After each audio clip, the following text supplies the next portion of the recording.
Jai Shri Krishna, Srimad Bhagavad Gita, chapter 5th. In chapter 2nd, Bhagwan started with the yoga of knowledge and the yoga of action. So in chapter 2nd, Bhagwan started the yoga of action and the yoga of knowledge, and in third chapter, Bhagwan only described the yoga of action. But in chapter 4th, he again continued with the yoga of action and the yoga of knowledge. In this chapter, God describes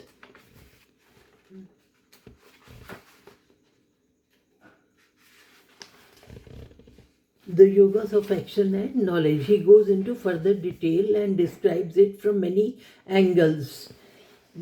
Arjun said, Krishna, you extol Sankhya Yoga and then the yoga of action. Pray tell me which of the two is decidedly conducive to my good. So Arjun is not very clear. He says sometimes Bhagwan says Sankhya Yoga is superior, the yoga of knowledge is superior, but sometimes he says the yoga of action is superior. So he says, please tell me the one discipline which is decidedly good for conducive to my good. Sri Bhagwan said the yoga of knowledge and the yoga of action both lead to supreme bliss. Of the two, however, the yoga of action, being easier of practice, is superior to the yoga of knowledge. So Bhagwan said both of them lead to supreme bliss. There are four paths that the Lord has enunciated for reaching liberation. That is Sankhya Yoga or Gyan Yoga,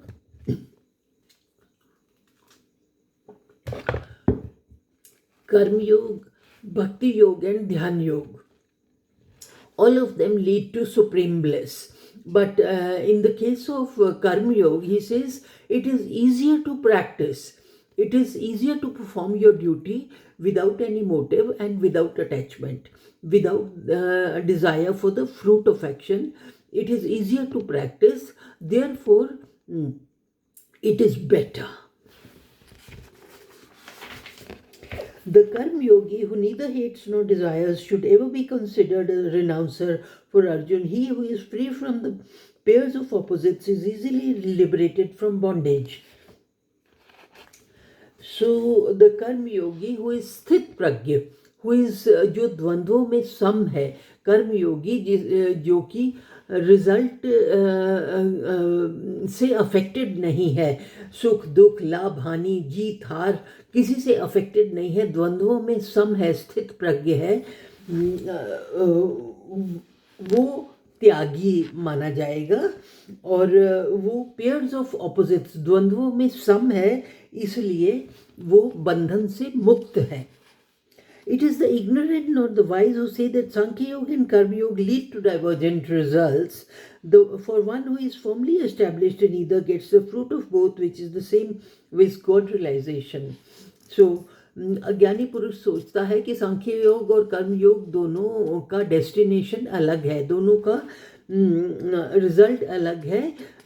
actually जो दोनों में से किसी एक मार्ग को भी चुनता है वो मोक्ष को प्राप्त होता है. दोनों मार्ग मोक्ष की तरफ जाते हैं. The state which is reached by the Sankhya Yogi is attained also by the Karma Yogi. Therefore, he alone who sees Sankhya Yoga and Karma Yoga as one, so far as their result goes, really sees. तो ज्ञानी पुरुष ये जानता है कि सांख्य योग और कर्म योग का रिजल्ट एक ही है, और जो परमात्मा, जिस परमात्मा को सांख्य योगी पाता है उसी परम पद को कर्म योगी भी प्राप्त करता है. Without कर्म योग, however, सांख्य योग is difficult to accomplish, whereas the कर्म योगी who keeps his mind fixed on God reaches Brahma in no time. Arjun, तो कर्म योग के बिना सांख्य योग डिफिकल्ट है अटेन करने के लिए, क्योंकि कर्म किए बिना तो हमारे शरीर का निर्वाह भी नहीं पॉसिबल है. अपने शरीर के काम करने के लिए हमारी ज्ञानेंद्रियां और कर्मेंद्रियों को काम करना ही पड़ता है. तो कर्म योग जो है वो कर्म योग के बिना सांख्य योग संभव नहीं है. तो जबकि कर्म योगी जो होता है वो भगवान के ऊपर अपना मन स्थिर करके और ब्रह्म को प्राप्त करता है. The Karma Yogi who has fully conquered his mind and mastered his senses, whose heart is pure and who has identified himself as the self of all beings, remains untainted even though performing action. तो जो कर्म योगी है जिसने अपना मन control में कर लिया है, मन पे विजय पा ली है और अपनी इंद्रियों को काबू कर लिया है और जिसका हृदय प्योर है और जो परमात्मा में स्थित है, परमात्मा में लीन है, अपने आप को परमात्मा के साथ एकीकार मानता है, वो पाप का भागी नहीं बनता. इवन दो परफॉर्मिंग एक्शन का कर्म करते हुए भी, चाहे सबका वध कर दे, वो उसको पाप नहीं लगता क्योंकि वो अपना धर्म कर रहा है, बिना फल की कामना के कर रहा है, बिना आसक्ति के कर रहा है, भगवान पे मन को स्थित करके कर रहा है, मन को काबू किया हुआ है, इंद्रियों को वश में किया हुआ है, अपना धर्म कर रहा है बिना आसक्ति के और बिना फल की कामना के. तो वो जो मर्जी कर्म कर ले उसको पाप नहीं लगता है. The Sankhya Yogi, however, who knows the reality of things, must believe that he does nothing, even though seeing, hearing, touching, smelling, eating, going, sleeping, breathing, answering the calls of nature, grasping and opening or closing the eyes, holding that it is the senses alone that are moving on their objects. तो सांख्य योगी जो है उसको ये मान लेना चाहिए कि इंद्रियां अपने अपने अर्थों में विचर रही हैं. आंखें देख रही हैं, नाक सूंघ रहा है, जीभ स्वाद ले रही है, जो इंद्रियां हैं वो अपने अपने अर्थों में विचर रही हैं. मैं कुछ नहीं करता, आत्मा निर्लिप्त है, आत्मा जो है अछूता है. तो इंद्रियां अपने अपने अर्थों में विचर रही हैं. मैं का भाव नहीं होना चाहिए कि मैं करता हूँ. तो इंद्रियां अपने अपने अर्थों में विचर रही हैं. He who acts offering all actions to God and shaking off attachment remains untouched by sin as the lotus leaf by water. तो जो व्यक्ति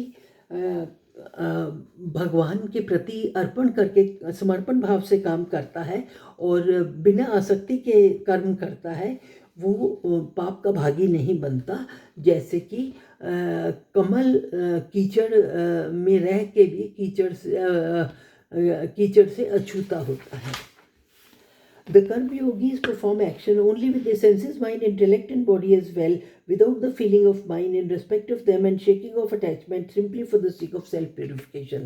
तो कर्म योगी जो है वो अपने आप को प्यूरिफाई करने के लिए कर्म करता है, अपना धर्म करता है, अपनी ड्यूटी करता है और मैं मेरा के भाव से नहीं, अहंकार से नहीं कि मैं करता हूँ. जैसे रावण कहता था मैंने शिव जी को 10 सिर अर्पण किए, तो वो मैं का भाव आया. तो इसीलिए भगवत गीता उसमें रामायण में लिखा है कि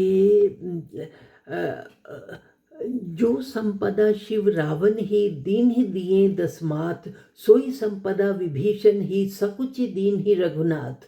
जो संपत्ति शिव भगवान ने रावण को 10 सिर अर्पण करने पे दी, लंका का राजपाट, वही लंका का राजपाट जो था, वही संपत्ति जो थी वो रामचंद्र जी ने विभीषण को शर्माते शर्माते दी. यानी भक्ति का इतना ज़्यादा महत्व है. विभीषण में प्रेम था, भक्ति थी, इसलिए भगवान ने उसको इतनी सारी संपदा शर्माते शर्माते दिए. और रावण ये कहता था मैंने 10 सिर दान किए. दान जब हम करते हैं तो राइट हैंड से अगर दान करते हैं तो लेफ्ट हैंड को पता नहीं होना चाहिए कि राइट हैंड से क्या दान किया.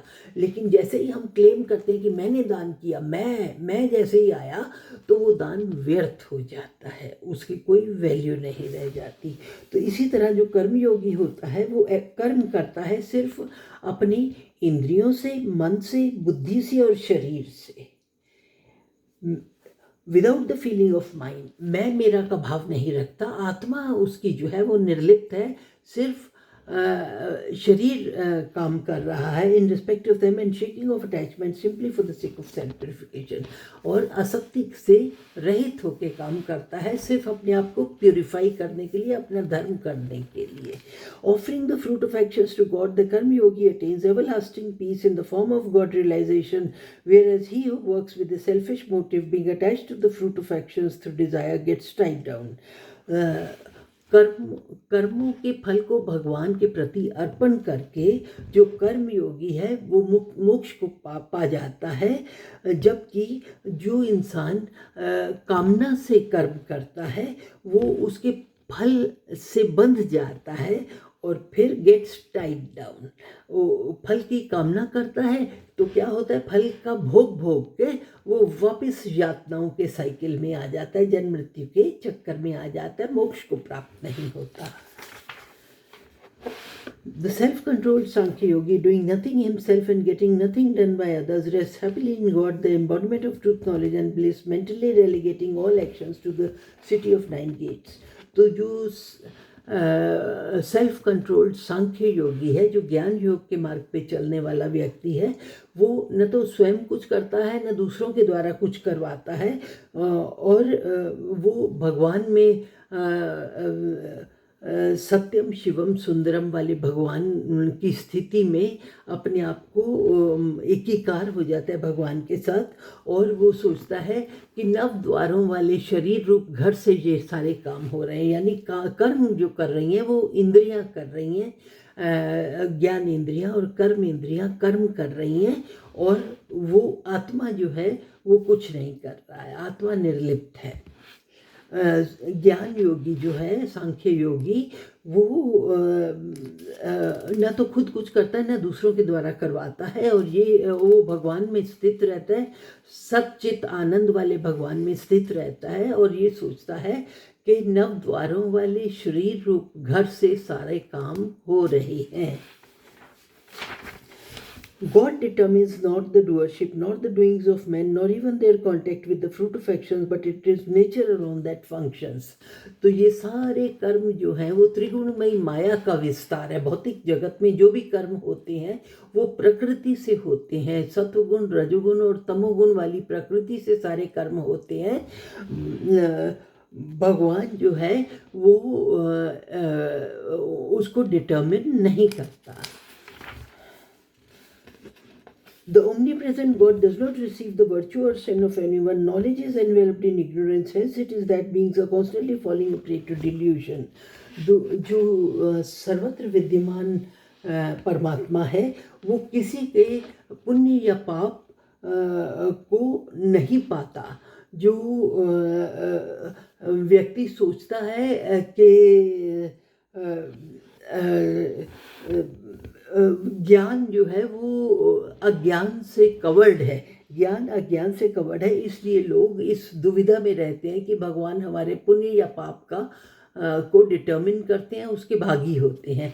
ज्ञान अज्ञान से कवर्ड है, इस अज्ञान के वश लोग ऐसा कंफ्यूज्ड होते हैं, डिल्यूजन करते हैं कि भगवान पाप और पुण्य को पाते हैं।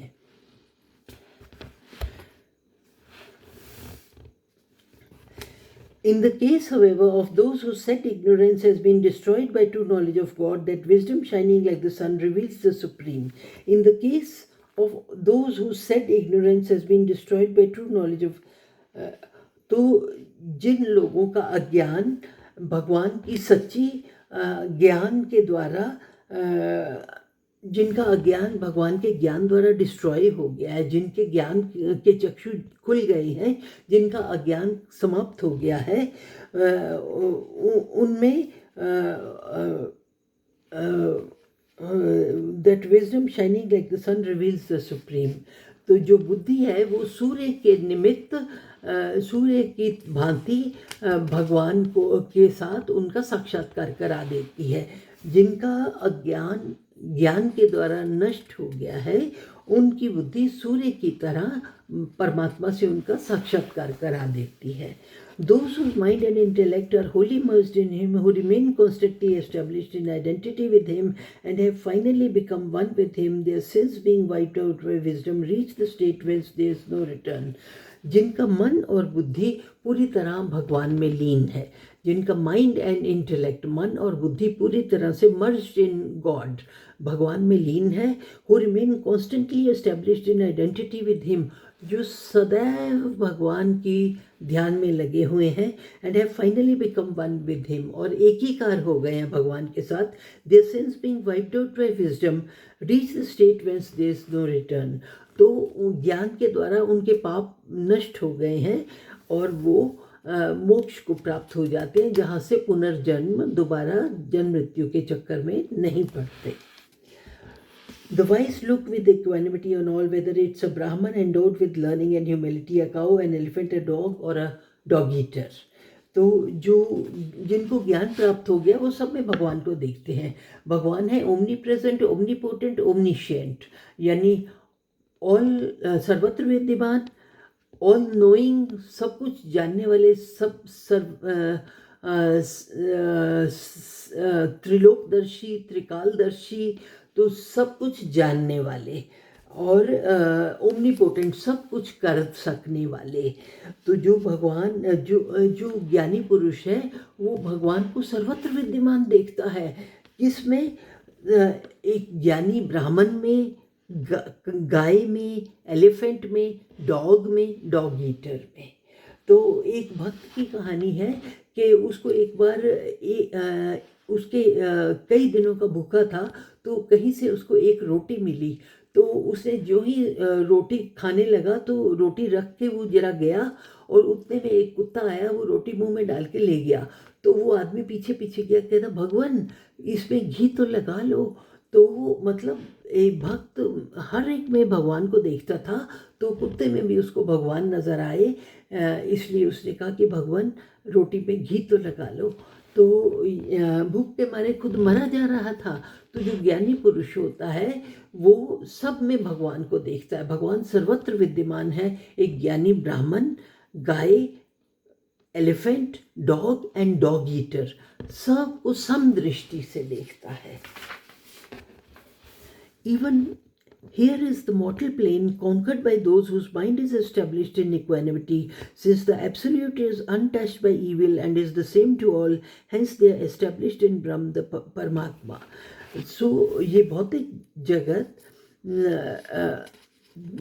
जगत को उन लोगों ने विजय पा ली है जो स्थित प्रज्ञ है, जो द्वंद्वों में सम है, जो सुख दुख हानि लाभ जय पराजय में सम दृष्टि से देखते हैं. Since the Absolute is untouched by evil and is the same to all, hence they are established in Brahm. तो क्योंकि परमात्मा जो है वो पाप से अछूता है और सर्वत्र विद्यमान है, इसलिए भी व्यक्ति ब्रह्म में स्थित है. ये भौतिक जगत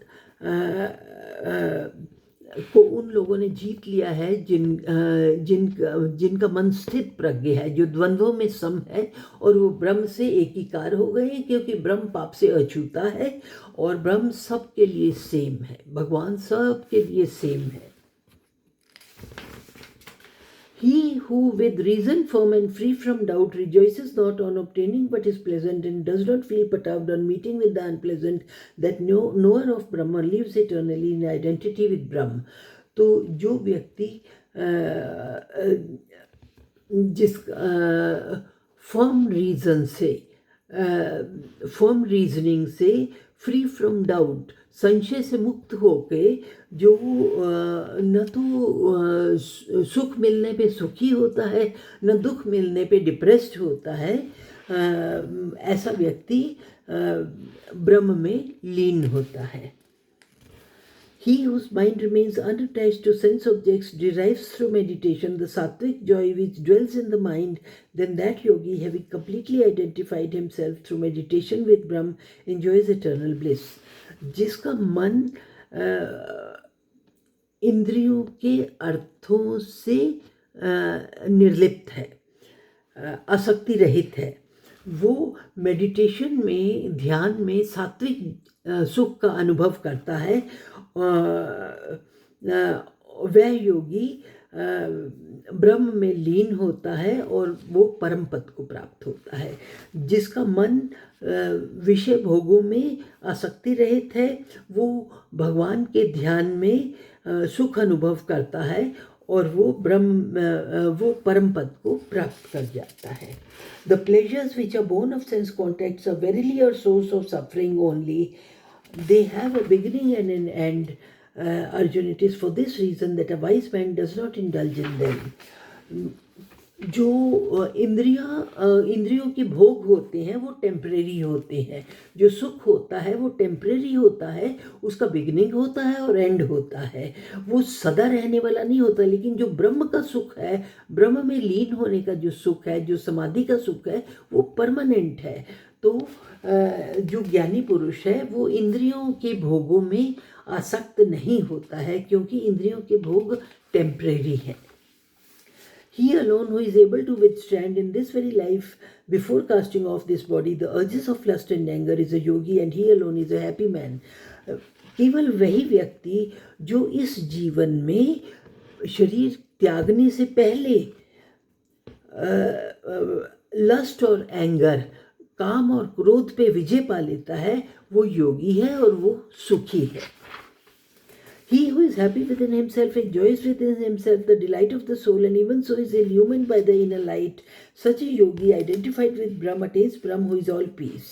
जो व्यक्ति अपने स्वांता सुखाए, जो अपने अंदर ही सुख अनुभव करता है और आत्मा का सुख अनुभव करता है, और अपने अंदर की ज्ञान से जो प्रकाशमान है, ऐसा योगी ब्रह्म में लीन है और ब्रह्म को पा जाता है. ब्रह्म जो कि शांति है, ब्रह्म जो कि सुख है और शांति है.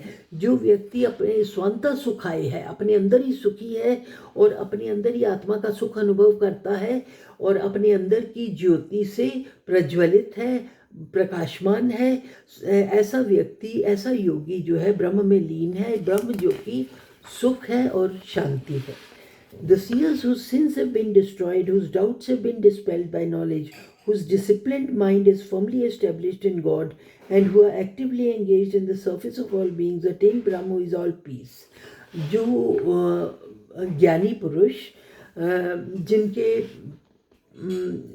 पाप नष्ट हो गए हैं और जिनके संशय दूर हो गए हैं ज्ञान से, और जिनका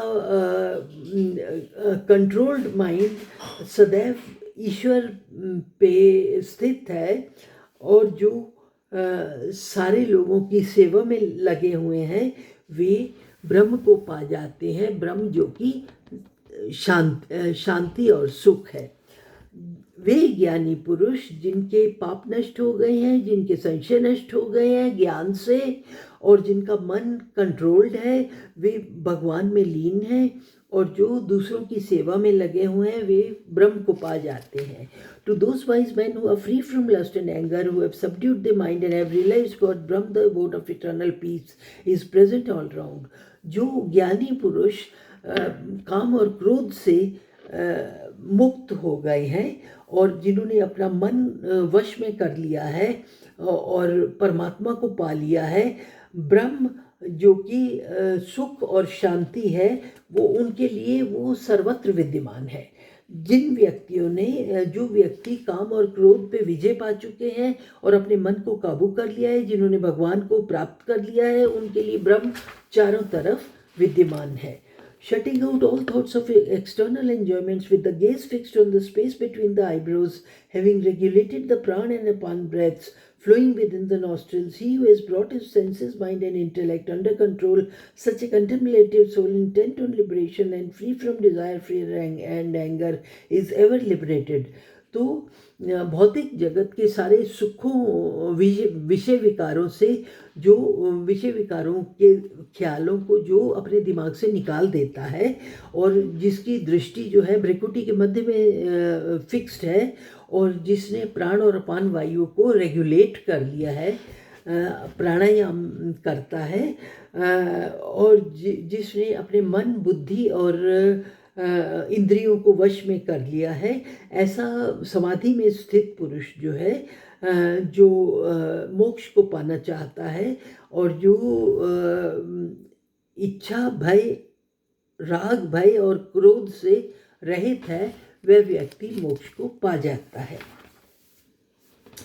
Having known me in reality as the enjoyer of all sacrifices and austerities, the supreme lord of all the worlds and the disinterested friend of all beings, my devotee attains peace. तो जो इस तरह मेरे को जानता है कि मैं सब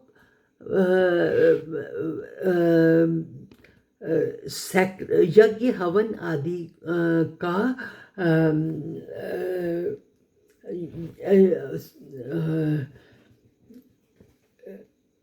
को एंजॉय करने वाला हूँ। जो भी आप यज्ञ हवन आदि करते हैं, ऑस्टेरिटीज करते हैं, व्रत करते हैं, उपवास करते हैं, यज्ञ करते हैं, हवन करते हैं, वो सब मेरे निमित्त करते हैं। मैं एंजॉय करता हूँ उनको।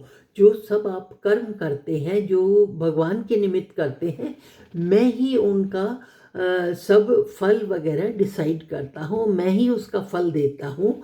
जो व्यक्ति ये जान गया है कि मैं सारे लोगों का परमात्मा हूँ और सब लोगों का परम मित्र हूँ, माई डिवोटी अटेन्स पीस, ऐसा भक्त शांति को पा जाता है, परम पद को पा जाता है। Having known me in reality, जो इस तरह मेरे यथार्थ को जान गया है कि मैं सब पुण्यों को एंजॉय करने वाला हूँ और मैं सब लोगों का स्वामी हूँ और मैं सबका परम मित्र हूँ। मेरा ऐसा भक्त जो ऐसा जानता है वो शांति को प्राप्त हो जाता है, ब्रह्म को प्राप्त हो जाता है, परम पद को प्राप्त हो जाता है। इस तरह हम 5वें अध्याय के अंत में पहुँचते हैं। 5वां अध्याय यानी कि the yogas of action and knowledge. 5वें अध्याय में भी भगवान ने कर्म और ज्ञान के विषय में विस्तार से बताया है। तरह तरह से डिटेल में भगवान अर्जुन को एक्सप्लेन कर रहे हैं कि कर्म और ज्ञान दोनों ही का दोनों मार्ग का जो डेस्टिनेशन है वो एक ही है, परम पद की प्राप्ति। तो लेकिन कर्म योग इजी है, क्योंकि अपनी ड्यूटी करना किए बिना तो हम रह नहीं सकते, काम किए बिना तो हम रह नहीं सकते। अपनी ड्यूटी करना आसक्ति के बिना, फल की कामना के बिना, ऐसा करना इजी है। इसलिए कर्मयोग सुपीरियर है अर्जुन के लिए। और चाहे वो सारे लोगों की हत्या भी कर दे अपनी ड्यूटी करते टाइम, उसको कोई पाप नहीं लगेगा, क्योंकि सेंसेस, माइंड एंड बॉडी काम कर रहे हैं। मैं जो है आत्मा वो निर्लिप्त है। तो इस तरह हम 5वें अध्याय के अंत में पहुंचते हैं, जो कि भगवान ने योगास ऑफ एक्शन एंड नॉलेज को डिटेल में अर्जुन को समझाया है कि फिर भी दोनों पॉइंट ऑफ व्यू से तुम्हें कर्म करना ही सुपीरियर है। जय श्री कृष्ण। Thank you.